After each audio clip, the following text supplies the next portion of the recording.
Hello and welcome back to English Today, and this is DVD 5 and the first DVD of the elementary level. And in this DVD you will see 3 more episodes of our story, That's Life, followed by our special TV programs. You'll see our travel expert in the discussion Around the World, followed by a discussion about the differences between generations. Then, in the grammar section, we will study the verb have and have got, and also the past tense of the verb to be. We will also learn to give instructions and directions using the imperative. Okay, so enjoy your studying and have fun.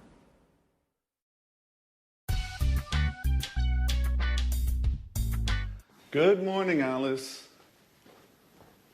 Wake up! Oh, good morning, Jack. Please give me a cup of coffee. Bring me back to life. I'm still asleep. Here you are. So, what are you doing today? Well, first I'm taking a shower. And after that, I have my daily appointment with Ask the Stars. Ask what? Don't you know it? Sorry, no. It's the horoscope I listen to every morning on the radio. It's fantastic. I can't start my day without it. How can I go out in the morning without the advice of Ask the Stars? Please, Jack, this is not a joke. Our entire life is driven by planets. By the way, what are you doing today? Well, I'm going to work, just like every day. And today is Tuesday, isn't it? I have to go to the karate gym. Wow. Are you doing anything this evening? No, I don't have anything planned. Well, Sharon, Anne and I are going to the cinema. Maybe Peter is coming too. Would you like to come? That sounds great. Which film? We're seeing Interview with the Vampire. Not that film, guys. I hate horror films. Why don't we go to see the latest Julia Roberts film? Oh, please. We don't need more romance. We already have our love story in the apartment next to us. With Peter and Sharon, I mean. Okay, you are right. Let's go to see Interview with the Vampire, then. Well, I think I prefer to stay at home. Now I've got to go to work. See you later. Is everything okay, Jack? Yes. Why? It's late, that's all. Bye. Bye.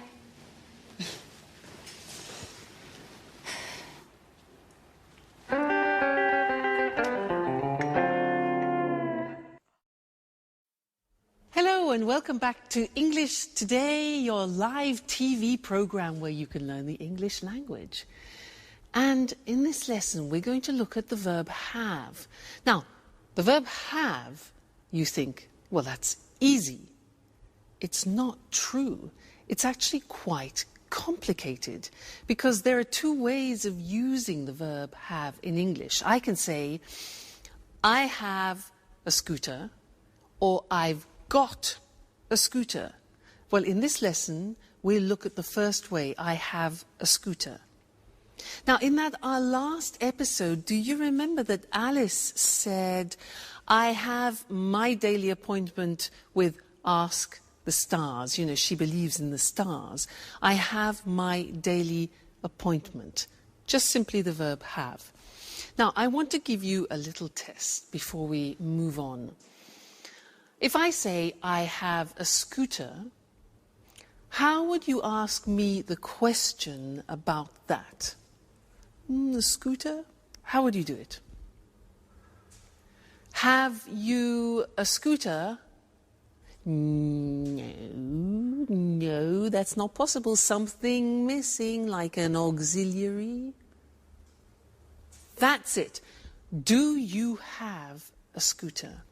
Now, this is a typical mistake. People often think that have you a scooter is a question, but the verb have needs an auxiliary. Do you have a scooter? Okay? Listen to this. He has a scooter. He has, Mr. Snake, a scooter. What's the question? Careful. What's the question? Has he... No. Does he have a scooter? Yes, that's it. So you need the auxiliary. Does he have a scooter? Fantastic. Let's look at the screen and check on that. So, the verb have. I have blue eyes. You have a new car. She has, third person, psst, Mr. Snake, S. Look at the spelling, H-A-S. She has a cat. He has a dog. It has 4 doors. We have a garden. You have a course, an English course. They have 3 children. Now the negative. I don't have blue eyes. You don't have a new car. She doesn't, look at the pronunciation, she doesn't have a cat. He doesn't have a dog. It doesn't have 4 doors. We don't have a garden. You don't have a course. They don't have 3 children. Okay? The question, do I have blue eyes? Do you have a new car? Does she have a cat? Does he have a dog? Does it have 4 doors? Do we have a garden? Do you have a course? And do they have 3 children? Okay, so that's the verb have. Don't forget the auxiliaries do and does. Now, another interesting thing about the verb have is that often we use it in special expressions which make up verbs with particular meanings. And in other languages, in these situations, you hear make. Let me show you. We say to have breakfast in the morning, to have lunch, 1 o'clock, and to have supper. So to have breakfast, to have lunch, to have dinner. Now dinner is what time? Dinner and supper, what's the difference? Dinner at 8 o'clock in the evening. Supper is something we have at about 10:30 or 11 o'clock at night. All right? So we use the verb have for these. We don't say to have a breakfast, but to have breakfast, have lunch, have dinner, have supper. Other things, we say to have a cigarette. We say to have a cup of coffee, to have a drink of any sort. We also say to have a shower in the morning, to have a shower. In other languages, they use make a shower or make a bath, for example. But in English, we say to have a shower, to have a bath in the bathroom. We also say to have a rest. We say to have a party. Did you have a good party? We say to have fun, which means to have a good time. Okay? So these are very common expressions which we always use with the verb have. Have breakfast, have lunch, have dinner. Okay. Now, when we go back and listen to our friends, they will introduce the other form, have got. And then afterwards, I'll tell you all about it. All right? So see you then. Bye. Fly me to the moon. Let me. Have you got a moment, Peter? I've got a problem with my computer. I don't know very much about computers. And I'm going out. They're waiting for me at the theater. Always busy, huh? Okay, Sharon, take it easy. Shall we have a look? Thanks, Peter. You've got a big heart. Let's see if I can help you before you thank me. All right. I can't use this program. I use it every day, and today it isn't opening.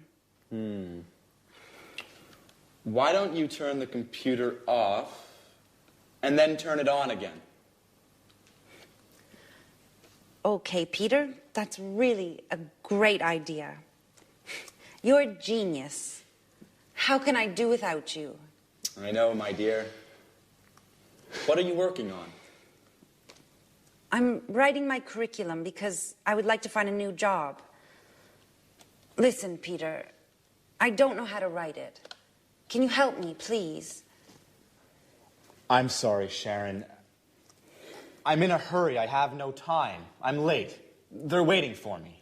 Very kind, as usual. Listen, Peter, Anne, Alice, and I are going to the cinema this evening. Would you like to come? I'd like to, but I can't. I have to... Go to the theater. Yes, I know. You always have something else to do. Oh, come on, Sharon. What's the problem? Maybe you're jealous of my career. Oh, Peter. I'm just tired of always coming second.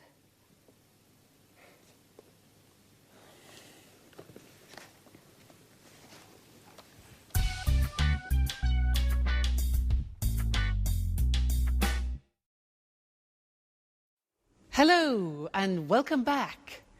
How are you all? Did you notice that Sharon is tired of coming second? Well, I understand her. If you live with a musician, you need to be very patient. Now, Sharon said in that last episode, she said, "Have you got a moment?" Then she said, "I've got a problem with my new laptop." Have got. And this is what I want to study with you now. The second use of have got. Now, in order for you to understand it better, let's do something in a typical context where we would use have got. Let me tell you about my present situation. I'm in a flat, but I have to leave the flat and find another one. And I saw an advertisement in the newspaper for a flat which looks quite interesting. So I want to call the owner of the flat and ask him some questions. All right? So listen to what I say. All right. Now, his name is Mr. James. 4, 6, 5, 6, 7, 8, 9, 7. I hope he's in. Let's see. Mr. James. Hello, Mr. James. Yes, hello. My name is Louise Evans, and I saw your advertisement in the newspaper for a flat, and I wondered if I could ask you some questions. Great. Okay. How many rooms has it got? Yes. Okay, so 2 bedrooms, good. A living room, a kitchen, bathroom and toilet. Very good. Fine. Has it got a garage? No. Okay, so I have to park my car in the street. Okay, fine. And a garden? Does it have a garden? No. Okay, a small balcony on the 2nd floor. Good. Fine. And has it got central heating? Central heat, yeah. And kitchen electricity. Oh, well, okay, an electric kitchen is fine. Why not? Another thing is air conditioning. It gets very hot in England in the summer now. No. All right. Does it have easy access to public transport? Oh, good. So there's a tube nearby. Fantastic, good. Another thing is, has it got big windows? Because I love a lot of light. Small windows. All right. Has it got any views? The road and the neighbour's garden. Okay. And one more important thing. How much does it cost a month? £1,250. Right. Okay, thank you very much. Yes. Yes, I'll think about that and I'll call you back. Okay, fine. Thank you very much. Thank you. Goodbye. Bye. Bye. £1,250? Oh my God. That's a lot of money for a flat. I can't afford that. It's impossible. Now, did you notice that I used has it got a lot as a construction? Has got, have got. That's what I want to talk about. Now, this construction have got was introduced into the English language to describe possession, in fact. But now we use it in different situations, not only possession. So the Americans, in fact, use the verb have more than have got. In British English, we use have got a lot. All right, now let's have a look at the construction. So in the positive form, I have got gets contracted to I've got. I've got some money. You have got becomes you've got. You've got a scooter. She's got, she has, she's. Looks like the verb to be, but it is in fact has. She's got long hair. He's got a shop. It's got a balcony. We've got a house. You've got some CDs, and they've got some plants. All right? So that's the positive. Now, the negative. In the negative, the auxiliary have turns into a negative auxiliary. So, I haven't got any money. You haven't got a scooter. He hasn't got long hair. She hasn't got a shop. It hasn't got a balcony. We haven't got a house. You haven't got any CDs. And they haven't got any plants. So hasn't and haven't. And then in the questions are easy. We use have or has. So, have I got any money? Have you got a scooter?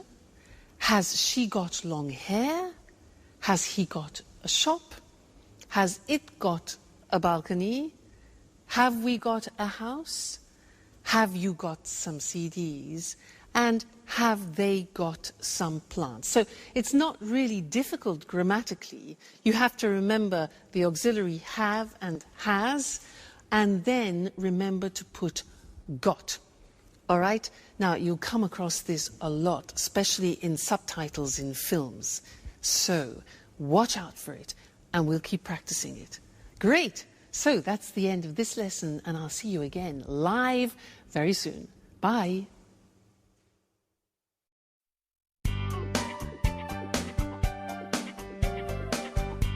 Hey, Anne.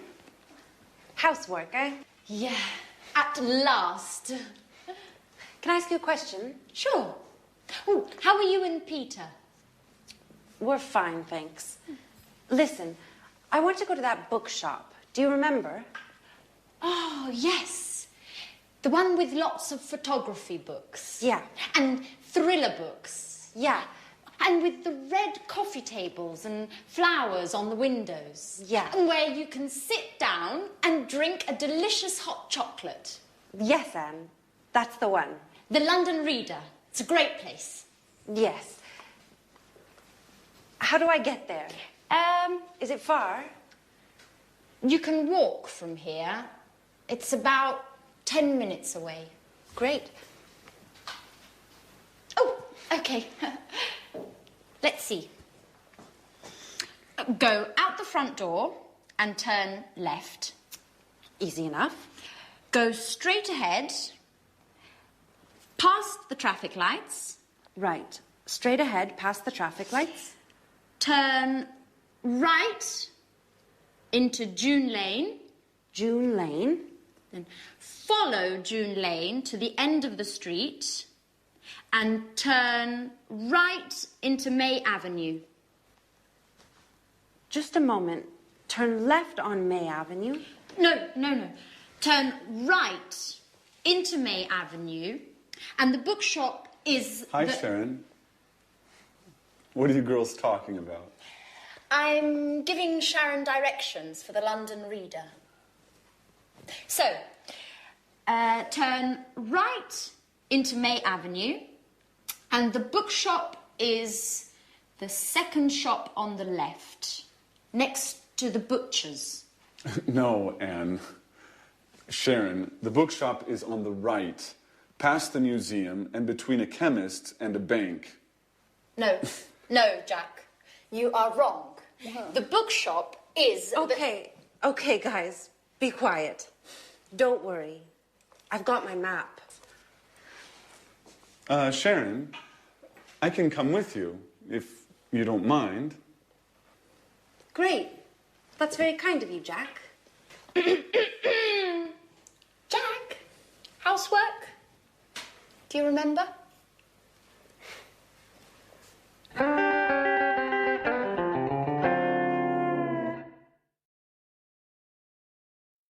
Hello and welcome back again. Now, Anne's a bit jealous, isn't she? I mean, how can she attract Jack if she asks him to do the house cleaning? I mean, she's more like a mother than a lover, isn't she? Well, anyway. Now, she gave some directions to Sharon because Sharon wants to go to the bookshop. And actually, Mr. Monkey wants to go to the same bookshop. So I want to test those directions to see if they work. Let's imagine this is the bookshop, okay? Mr. Monkey wants to go there. So let's see her directions. So go out of the front door and turn left. Okay, Mr. Monkey, turn left. Great. Then go straight ahead. Go straight ahead until the traffic lights, you know traffic lights? Traffic lights are red, amber, green. Okay, traffic lights. And at the traffic lights, turn right, like that, into June Street. Okay. Follow to the end of the street. Then turn right again. Okay, and go down May Avenue. This must be May Avenue. And the bookshop is the second on the left. 1, 2. Here's the bookshop. They work. Now, I was using the language of directions. So I want to go to the screen now and show you that language, the language we use for giving directions to people. All right? Now, we usually use the imperative form.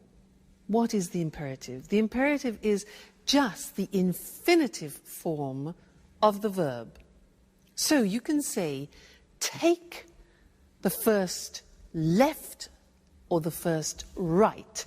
Take, okay, that is just an infinitive. Take the first right or the first left. You could say, take a bus to. Take a train to. Take the subway. Now, in America, they say subway, and in Britain, we say tube. Take the tube to. Okay? Another example. Turn left, turn right. So turn is the verb. Turn left, turn right. Okay? Another possibility is go straight on, which is an expression we use in Britain, or go straight ahead, which is an expression that they use in America. But we use both. Straight on, straight ahead. All right? Then we can say go past the shop or go along the street, a road, or an avenue. Again, we use go, it's the infinitive, and it's the imperative form, all right? Another example. At the end, we can say the position. It's next to, it's near to, it's opposite, it's between, it's on the left, it's on the right. You remember the prepositions that we did at the beginning? Well, that's to indicate the actual spot. Great, so that's giving directions using the imperative form. Now, let's go back to our friends in That's Life and listen to Jack, who is giving Alice instructions about using the internet. And listen to the imperatives that he uses. And I'll see you later, all right? Bye for now.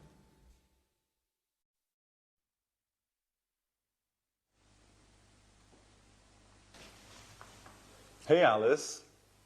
What are you doing? Do you mind giving us a hand with the housework, please? Can't you see? I'm cleaning the computer. I see. I see. Why is the computer on? Just a moment.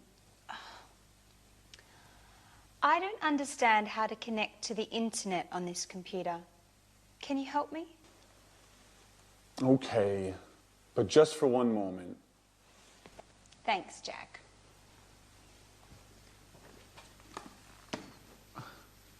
Okay, click on that icon. What's an icon? That symbol on the screen. Do you mean this picture of a telephone? Yes, click on that. Right. Now what? Enter your username and password. Okay. And click on that button there. Click on the button. And now you're connecting to the internet. Hey, that's easy. It's very easy, Alice. You are hopeless with computers. And with housework, too. Come on, Alice. It's time to clean up this mess now. Hello again. Did you notice how Jack was giving Alice instructions to go on the internet? Well, I want to give you some instructions to do something at home. Now, in order to do that, you need one of these. What's this? Huh? A what? It's a napkin. A napkin. So, take a napkin, all right? Put it down.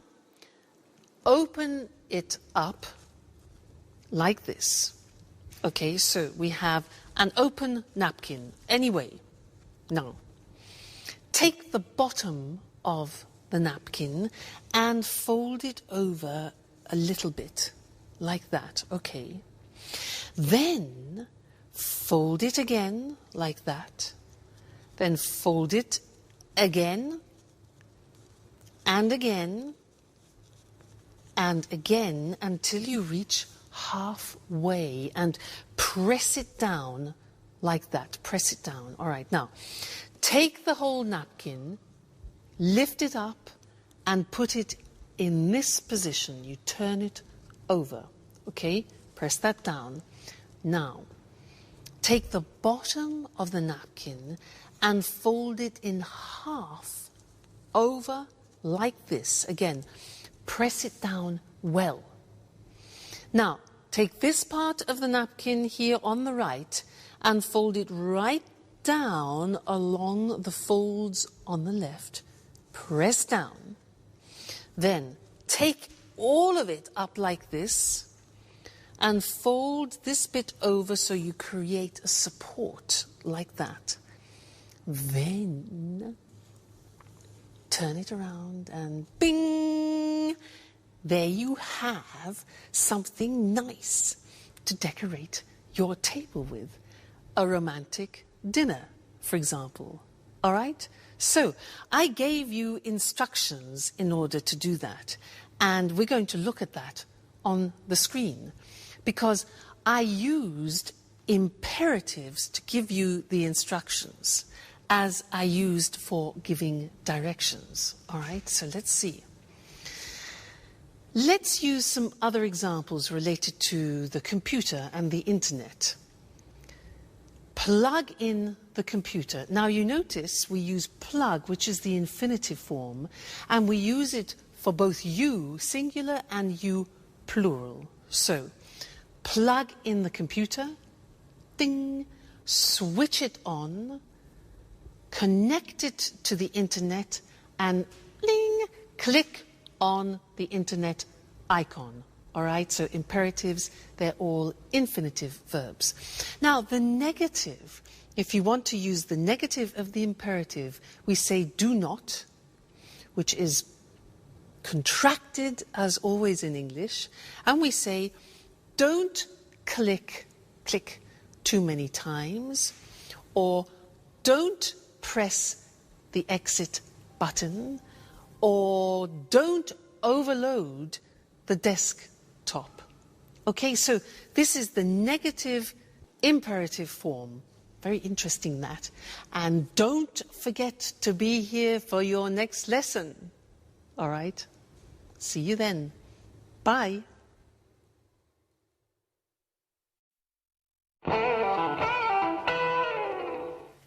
Jack, where were you yesterday evening? Why? There was a great party at Mary's. Really? I wasn't invited. I can't believe that. Everyone was invited. I'm sure I wasn't. Anyway, I was busy yesterday. Ah. Did you have a meeting with some clients? No, I didn't. So? What? Where were you? I was with Robert at the Red Line pub. That's impossible. Robert was at the party. Oops. I always get them mixed up. I was with Charles. Charles was at the party too. Come on, Jack. Who were you with? You are too curious, Alice.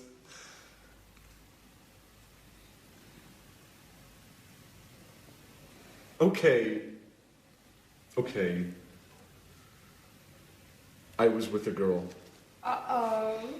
And? And what? Well, what's her name? Do we know her? How old is she? Stop, Alice, stop. It's none of your business. Okay, you don't want to tell us. That's okay. I like mystery.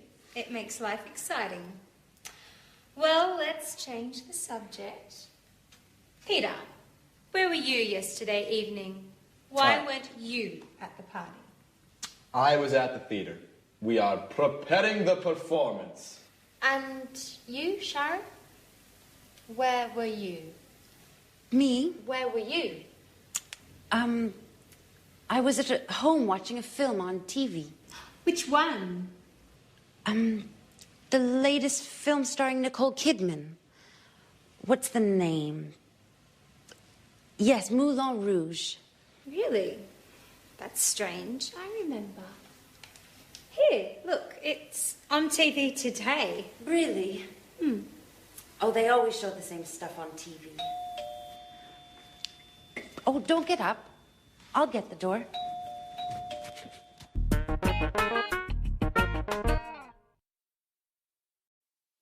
Hello again, everyone. Well done, Sharon. That was a bit embarrassing, wasn't it? Now, where were you last night? Well, I wasn't at a party. I wasn't in a pub like Jack. I wasn't at the theatre.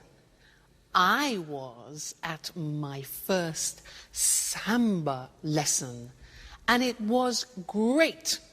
Fantastic. You know, the music was really fantastic, really loud and exciting. And there were 30 people there. It was difficult to see the teachers. You can imagine, 2 teachers, 30 people. Excuse me. Anyway, as usual, there were too many women and not enough men, and that's typical. But the teachers were fantastic. They were really, really professional. One was Brazilian and the other was from Argentina. Yeah, Argentina. Great, really, really good. And in the first lesson, it was easy because we did some, basic steps. But it was really, really enjoyable. And I can't wait for the next lesson because that was so exciting. Can you samba? I bet you can. Now, in most of those sentences, I was using the verb to be in the past. And that's what I want to look at with you now. Let's look at the screen. To be in the past.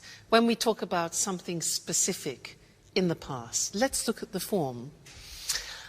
I was in New York last year. You were, see how it changes? You were at the party last night. He was at a meeting on Tuesday. I was, you were, he was, she was fine yesterday, for example. It was beautiful. We were at school on Monday. You were happy. And they were in London 2 weeks ago. So you see, I was, you were, he, she, it was, we were, you were, they were. Be careful about that. It's easy to make a mistake. Now, what about the negative form? Well, was becomes wasn't. Listen to the pronunciation.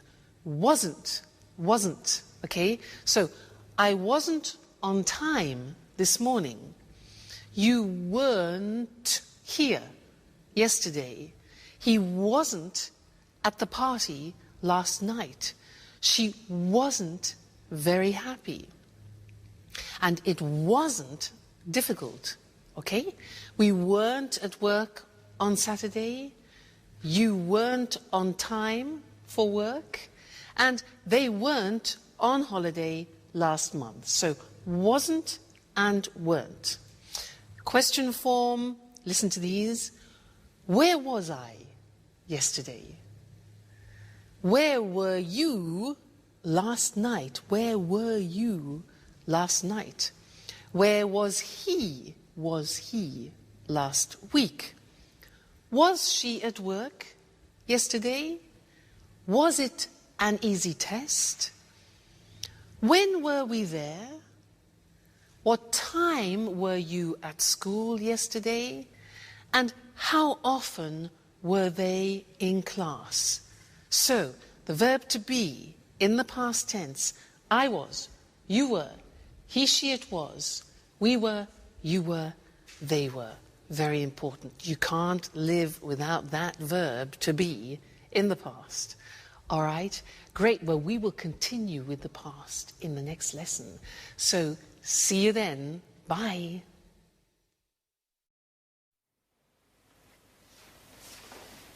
There's a postcard for you, Alice. For me?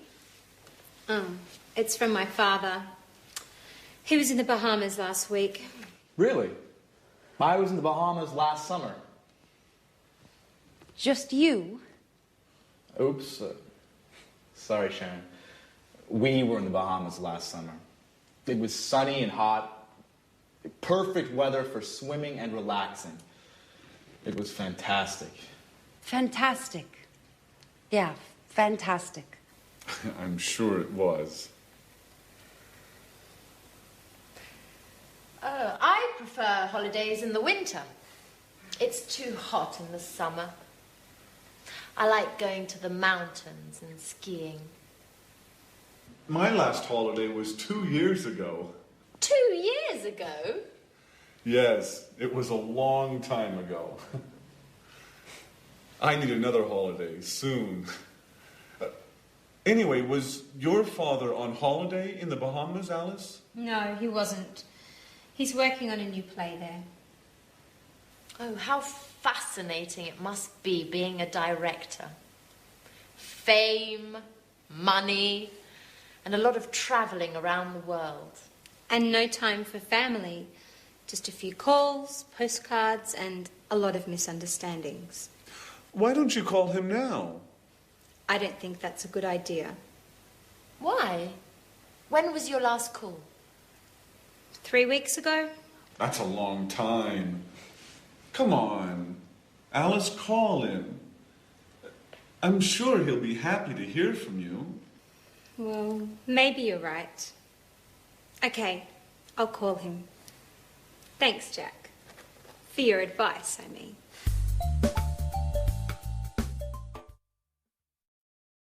Hello again for another important lesson. We're in the past tense. Now, I want to help you remember how to use the past tense. So I have another acronym. You know acronym? Look. Oil, way. Oil, way. Now, these letters represent the time words when you use the simple past tense. What do I mean by that? Well, this one, for example, let me give you an idea. This stands for yesterday. Okay? Yesterday. Now, when you have yesterday in the sentence, you always use the simple past. Okay? Now, do you know what the other words are? Let's have a look. An easy one could be this. Last. Last, do you know that? Last week, I was in Paris. Last week. Okay? Now, what about this one? 2 days ago. Very good. So, 2 days ago, we were at the sea, for example. So, this is ago. We have last, yesterday, ago. This one? That's more difficult. Yeah, it is difficult. It's on in English, and we use it with days and dates. And in some languages, it doesn't exist. So we say on Monday, on the 7th of July, for example, on. This one here, in. Okay, when do we use that? Yeah, months, for example, in January, in February, in March, and also for years, in 1961, in 1970, etc. This one, when. Okay, with when we use the past tense. So, for example, when were you there?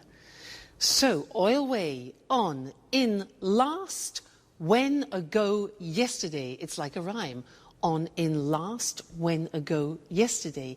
You need to memorize those. We'll look at them on the screen now.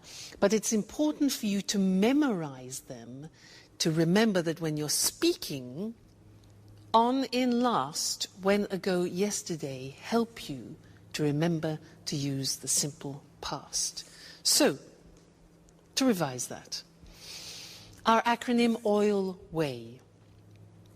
On we use with days or specific dates. So, the party was on Friday, or he was in London on the 2nd of March. Okay, the date. Then in with a specific year or with months. So, for example, she was born in June in 1976. Next, last. Last with, for example, the previous week, last week or month or year. So the examples are, they were in Vienna last month. When. Now, when with a past time clause, sometimes in the question, sometimes in the middle of the phrase. So, I was very happy when I was a teenager. Okay, that's when. Then ago, for example, 2 days ago, 2 months ago, 3 years ago. We were at the meeting 3 weeks ago, right? And then the last one, easy, yesterday with the previous day. So, I was at the cinema yesterday. All right, oil way, don't forget it, memorize it. On, in, last, when, ago, yesterday, always with the simple past. All right, that'll open up a world for you. Great. We will still do more about the simple past. It's an important tense. But the verb to be is often the one which people forget. So be very careful when you're speaking. All right? Great. Well, happy studying, and I'll see you again very soon. Bye. Good evening and welcome to this week's edition of The Travel Programme, the programme about everything to do with travelling and holidays. Here in the studio with me, as always, is Christine O'Teng, our travel expert. Hello, Lucy. Well, summer's approaching and the summer holidays are too, so have you got any suggestions for the holidays? Well, let's see. Are you bored with your usual holiday? Are you tired of beaches or trips to the mountains? Would you like to say no to museums, city tours and shopping? Well, why don't you try something new and exciting? What exactly do you have in mind?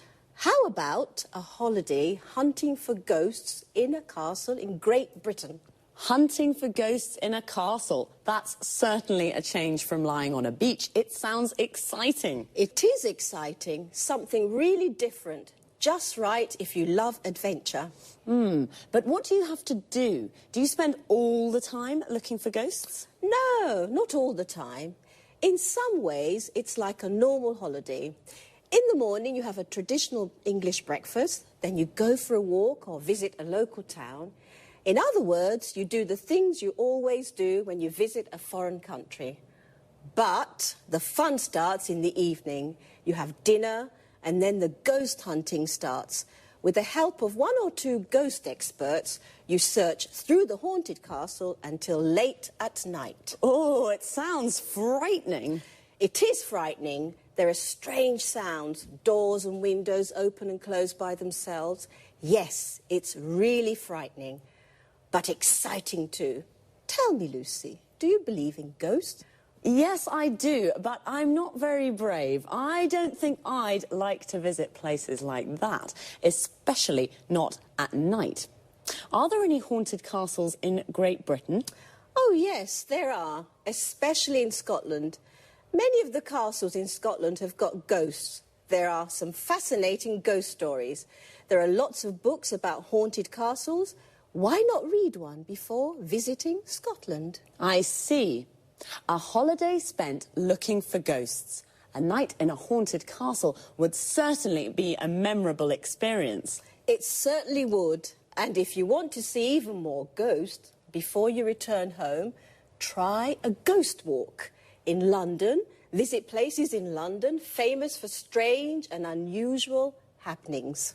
Christine, this is definitely an interesting idea for a holiday with a difference. Well, if you're curious about ghosts and you love adventure, this could be just the holiday for you. Thanks, Christine, for this unusual holiday idea. You're welcome. Goodbye. And goodbye to all travellers. See you again soon. Do you believe in ghosts? To believe in ghosts means you think that ghosts exist.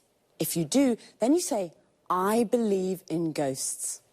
We say that a castle is haunted when it has a ghost or more than one. We say it's a haunted castle.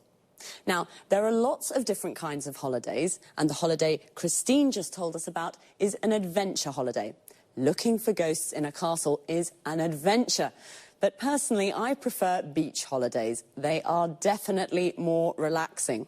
Or perhaps you prefer city holidays. A city holiday is when you visit a city. So let's look at some of the things you can do when you have a beach holiday. You lie on the beach in the sun and relax. This is called sunbathing. You go for a walk on the beach or go for a swim in the sea. Notice the expression go for. You can visit a local town. Local means that it's near the place where you are. What about when you have a city holiday? You can go on a city tour. A bus takes you on a tour round the tourist sites of the city. A tourist site is something that tourists want to see. For example, the Colosseum in Rome or Buckingham Palace in London. You can go for a walk around the city and visit the tourist sites. We call this sightseeing, and we say, go sightseeing. Just one last thing. Remember, there is a difference between travel and trip. To travel is a verb. When you go on holiday to a different city or country, you travel. A trip is a noun, and it's like a short holiday. You say, go on a trip. This means to go somewhere for a short time. For example, go on a trip to Scotland. Goodbye for now, and see you next time. Good evening, and welcome to this week's edition of Let's Talk, the Saturday debate with our commentators, Tom and Marie. Good evening, Eric. Good evening. Well, this evening, let's talk about the differences between the generations. What do you think about this issue, Tom? I think that over the last 50 years, lifestyles have changed a great deal. There's been a lot of progress. New technologies have helped here. Think about healthcare. It's very good today. Television and internet tell people about the world and what's happening. So, lots of progress. Do you think life is easy today? Yes, I think it is. There are lots of opportunities for everyone. Let's take travel as an example. In the past, it was impossible to travel a lot. Today, we can fly to lots of cities in Europe, and it's very cheap. I'm sorry, I don't agree with you, Tom. I mean, it's true that lots of things are easy now, but there are also lots of things to worry about, and there's lots of stress. In the past, life was simple. It was all about the family and family values. Do you think that people today are confused about how to live life? That's exactly what I mean. Today, people marry when they're 30 or 35. When my grandmother was young, it was usual to marry young and start a family. Well, things are different today. I mean, women work now. 50 years ago, only a minority of women worked. I think this is very important for female emancipation. I agree with you, Eric. Today, women are fulfilled. They play an important role in society. Yes, but it's not easy for women. They have less time for the family, the children, and the housekeeping. I'm not sure that my grandmother would agree. Life was hard for her. There weren't any washing machines, or dishwashers, or vacuum cleaners. She was the washing machine, the dishwasher, and the vacuum cleaner. And after all that work, there was nothing to do. She stayed at home all the time. Today, people go out 3 or 4 times a week to the pub, to the cinema, or to the disco. My grandparents were always at home. Well, life is definitely different now. According to Tom, life was hard in the past. Now everything is easy. Marie doesn't agree. She thinks that life today is difficult and that people have lots of cares, worries, and stress. And what do you think? Well, it's time to say goodbye to our commentators. Goodbye. Goodbye. And we'll see you again soon on the next edition of Let's Talk. Okay, first of all, let's have a look at the expressions we use to discuss our different ideas and opinions. What do you think about this idea? This is a good way to ask someone's opinion, or simply, what do you think? How about when you don't agree with someone's opinion? You can say, I'm sorry, I don't agree with you. This is a polite way to say, I don't agree. If you do agree with someone, then you say, I agree with you. When we give our opinions, we usually start with, I think, or I don't think. The use of that after think is optional. So we can say, I think it is important, or I think that it is important. Another useful expression is, I mean. And when we use it to explain our ideas better. Let me give you an example. Things are different today. I mean, women work now. So I say things are different, and then with I mean, I explain how they are different. What about the vocabulary we use to talk about the things that have changed in the last 50 years? Let's take healthcare. It's the protection a country gives to its people like doctors, hospitals, and medicines. These are all parts of healthcare. Another important thing is female emancipation, the freedom of rights that women have. And some things that we have in our houses now, which make our lives easier, are the washing machine. This is the machine that washes our clothes. The dishwasher, the machine that cleans the dishes, plates, and glasses. And the vacuum cleaner, the machine that cleans the floor. Before I say goodbye, I just want to look at a little word that we use a lot. It's lot. And we use it to express quantity. We can say a lot or lots of, and it means a big amount. We use it with verbs. We say a lot, and it comes after the verb. For example, today people travel a lot. And when we use it with nouns, we usually say lots of, and it comes before the noun. For example, there's lots of stress today. Well, that's all from me. See you soon for another edition of Let's Talk.